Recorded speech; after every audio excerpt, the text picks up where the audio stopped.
not listening. I was surprised. Normally it doesn't come that thick. I don't think it was a real ear bashing. Maybe a little voice from the other side of the studio.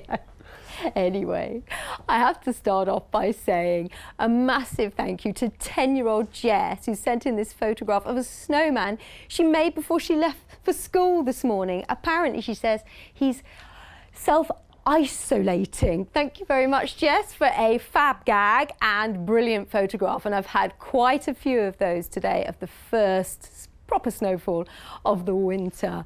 Some beautiful scenes which would make perfect Christmas cards. But of course, not everybody has seen the white stuff, but there is a lot of surface water out there. We've had considerable amounts of rain over the last 24 hours, and with a cold night on the cards, the Met Office has issued a yellow warning for ice, which is valid until 10 o'clock tomorrow morning. Please do take care out there.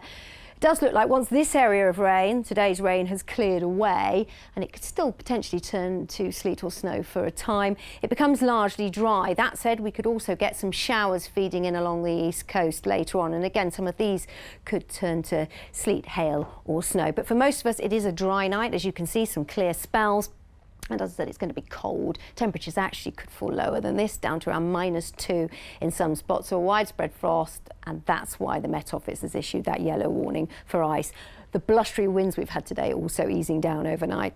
Now, the centre of the low pressure tomorrow slips further southwards. We've still got this spiralling weather front, which could still send us a few showers. Again, the closer you are to the coast, the more likely you are to see one or two of those. And again, they could be a bit wintry. But for many of us on Saturday, after a cold and frosty start, it's looking fine and dry with some spells of sunshine. Temperatures really struggling, only up to about 5 or 6 degrees Celsius, but at least we'll have light winds between the northwest.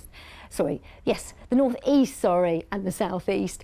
Now, on Sunday, we've still got low pressure in charge, a lot of weather fronts around us, and it's a calm start to the day, so any mist and fog we get could be slow to clear. Sunday is looking largely cloudy, although this cloud may thin and break at times to allow a little bit of brightness and sunshine through, and highs of only 3 to 5 degrees Celsius.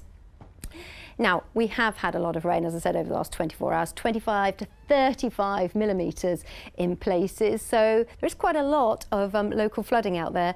The Christmas tree at Finchingfield, well and truly stranded. But the good news is that in the outlook for next week, there is, as it stands, quite a lot of fine and dry weather.